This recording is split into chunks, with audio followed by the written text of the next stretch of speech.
Hola amigues, ¿cómo está? Buenas noches. It's almost 9 o'clock here in Mexico.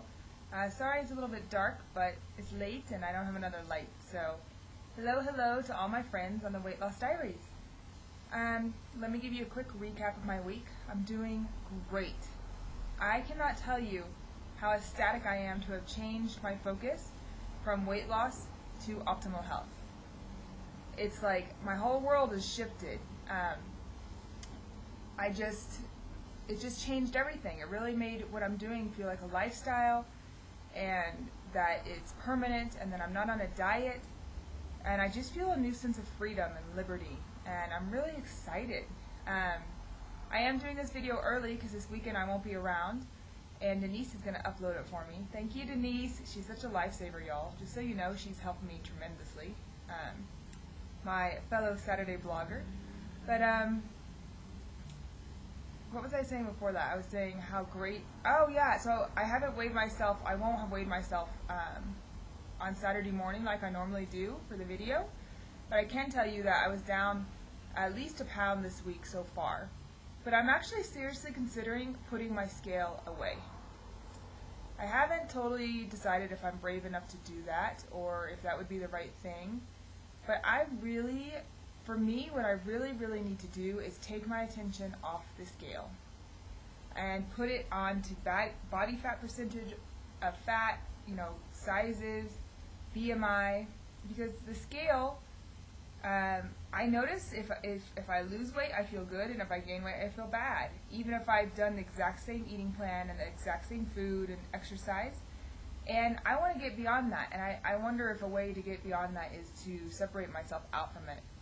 Or maybe I could just weigh myself once a week, because right now I weigh myself every day and then I average it. But I'm afraid if I weigh myself just once a week, if it's like salt or something, it's going to be an inaccurate reporting. So that's why I do it every day, so that I can average it and see if it's right or not. But I'm just thinking, what if I just was like, didn't monitor the weight, the pounds, and really just put all my attention on the body fat percentage? That might work better for me. This is just food for thought. It's something that's kind of rolling around in my mind. So I'm doing great. I'm down this week. I'm totally back to normal as far as the swine flu goes. Been able to work out every day but Monday. I'm extremely sore. Not to mention, I got picked up by a really cute boy at the gym, which I'll tell you, this week I'm more sore than I have been in a long time, and I think it's his influence, because there's nothing like a cute boy watching you to motivate you. I'll tell you what, it's very motivating. Especially considering he's a trainer there and is having me do exercises that I have not done before. So if you'd like some motivation working out, find a cute boy at the gym. Or be like me, don't even find him. Roll out of bed, go to the gym, no makeup, messy hair, not even caring, and basically bump into someone. It's fun, yeah? Okay, anyways, enough of that anecdotal information. So I love the topic of this week, Patty. Great idea, because my lifestyle here is completely different than my lifestyle back home. So drastically has changed. And therefore, I've had to accept to completely change my eating plan and my exercise. And I've had to not only change it, but embrace the changes. And I've embraced the changes, and I'm doing really well. So that is a major accomplishment. One thing that is extremely different being here in Mexico is, of course, all the foods are different, the types of foods. But specifically, the times that they eat are very different. Breakfast for me is about 8:30 or 9. School starts at 10, and typically someone would eat about 8 or 9 here. Whereas at home, I would eat at like 6:30 or 7 would be my first meal. And then you go until 2 o'clock without eating, 2 or 3. Lunch is then an hour to 2 hours long, which you go home and you make your lunch and you spend time with your family. And it's the big meal of the day. Dinner is right around like 7:30 to 8, and it's very small. Almost insignificant. Many people will just have a pastry or some coffee, and it almost is not even noticeable. So that's very different schedule than I'm used to. So when I first came especially, I was starving. going such long times in between meals. And actually, watching Denise's success, I kind of started thinking about eating more small meals during the day. And I've implemented that with this lifestyle, but my schooling is from 10 to 7.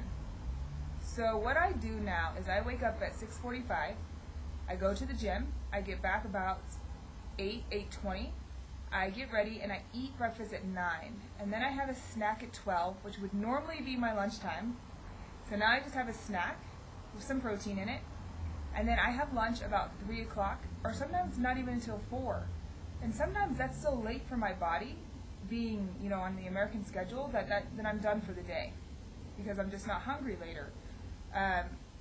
One thing I'm struggling with is dinner, because I'm trying not to eat past 6, but it's difficult when lunch is at 3. So it's 9 o'clock, and I just ate something at 8. So I had a snack at 6, but then I was still hungry at 8, and I don't want to be eating this late. So I'm still fine-tuning this. I would like to stop eating at 6 or 7. At the very latest, which, like I said, people here, their dinner could be 7:30, easily 9, even 10.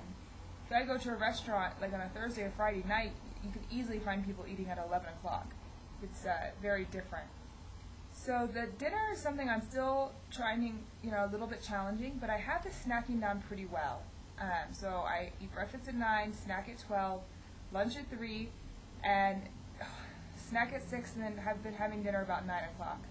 So if I can somehow stop eating at 6, that will be ideal. Maybe I'll have a bigger snack or a bigger lunch or something. I don't know. I'll figure that out. Any ideas are welcome. And working out, too, has changed because the working out here is different. The classes are different. The method of weight training, it seems like there's a lot more sets and higher repetitions than I'm used to back home. So it's just a different way of doing things. One really funny thing is that the music here that you work out to is blaring. I mean blaring, like so incredibly loud. It's unbelievable, and people are not even fazed by it. And it is loud, loud, loud, loud. Just a little useless tidbit there for you. But my lifestyle has completely changed, 180% since being here. And the altitude here is different. The pollution is different than where I'm from. Everything is different. The type of food, the way it's cooked, the ingredients, the times that they eat, and how they exercise is all different. So my advice to someone, and something I have learned while being here, is that change is very, very a good, positive thing. And things are always going to change. So what you can do is decide what direction you want them to change in, and that's how you can be caused, is by moving them towards a direction that you're comfortable with and that you're happy with. Because they're going to change, so there's no use worrying and resisting about that.